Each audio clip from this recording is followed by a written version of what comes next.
piano mechanics. Now, player pianos back then used to sit upright, and you would have to pump the pedals with your feet in order to get them to play. And one of the things that makes our piano so incredibly unique is that it is virtually electric. Back here in the back, we have this beautiful chest that's called the concertola. This holds an additional 10 scrolls for the piano, and it's connected electronically via this remote control. Now, William loved any advances in technology, and this was certainly one of them.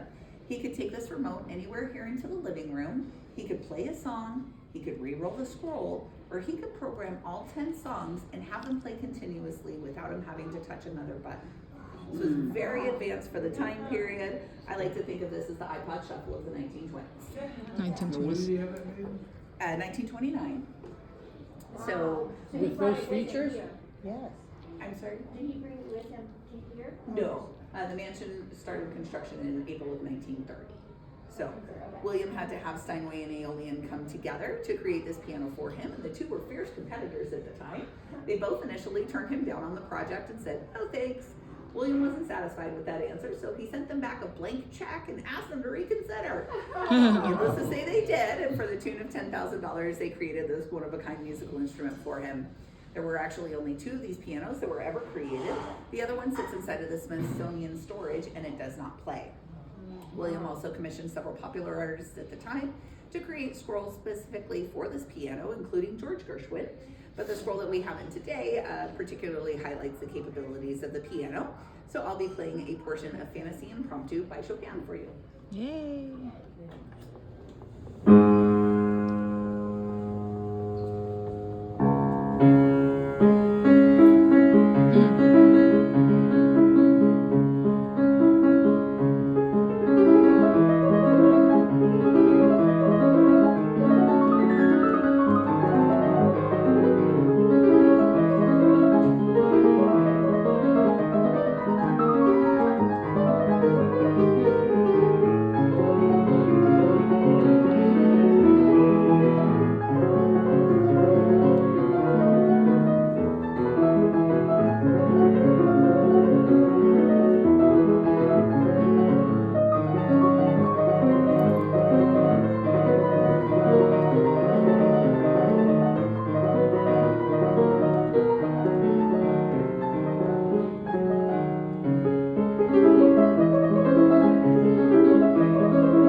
Was he actually deeded it to the home. So if you're interested in taking it home with you, that's more than fine, but you're going to have to buy the mansion as well. Oh. The other person that knew just how amazing this instrument was our late owner, Jordy Hormel. Him and his wife, Jamie, purchased the home back in 1992, and Jordy never wanted this piano to sit inside of a little glass box. He always wanted it to be shared with the world, and up until his passing day, he would come here on Sundays and play the piano for our Sunday brunch guests. Before his passing, one of his fondest memories that he shared with us was that every Sunday he would always play Happy Birthday because he always knew there was at least one guest here celebrating their special day with us. We'll go ahead and guess. So this was built in 1929? 1929 was when William initially commissioned Aeolian and Steinway to collaborate on the project. It wasn't completed until 1930, shortly before the mansion was completed. And the electronics were included? Yes. Oh yeah. my gosh. So just like this, I mean, that's amazing. Yes, and when you think about it, shortly after this piano was created, the stock market crash happened. People really stopped buying fancy pianos, and 3 years later, radio came out. So this technology just really never took off. This is electric. This is electric, yes. Yeah. Wow. So, one more question. So those scrolls transfer to here? Electronically. Electronically? Yes. Mm-hmm. Wow. The ones back in the chest can, but the scroll that we just played is the one right So here in there's the a front of conveyor the going piano. on. You have to take those out and put them in there, right? I thought, no. We can, so the concertola holds the additional 10 scrolls, and as the machine moves, it will loop the scroll that you select and play that scroll. You don't Oh, have to from move back it there, from there. from back No, it has, so the Ah. piece that actually reads, Ah.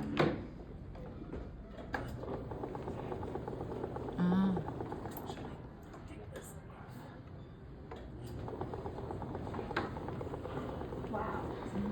so the piece that actually So- reads the scroll is this piece here. Right. And there's one of those in the bottom of the concertola. So as you would select a song, the top piece would turn, it would rotate, and then that song would catch, this little hook catches Yeah, on yeah. there. And then it would start playing. Okay. I guess, Whoa. so how does the scroll get to the piano? Well, That's an engineer shit. yes. So it's connected electronically, so So- essentially, instead of it telling it to play from here, it's just telling it to play from there. It's playing from there. Oh, It's playing yeah. from there, but It's electronically it's sending a signal to the piano. To the piano. Move. In Yes. 1929. Oh, Yes. Wow. Oh, so you're not physically taking those scrolls and putting them in there? No. Nope, There's the a wire- scrolls if you- stay in there, and there's a that's why wire that this goes was to the so back end. advanced, That's- because he had I just couldn't. not just the one scroll, he had 10 songs that he could play in a row without having to touch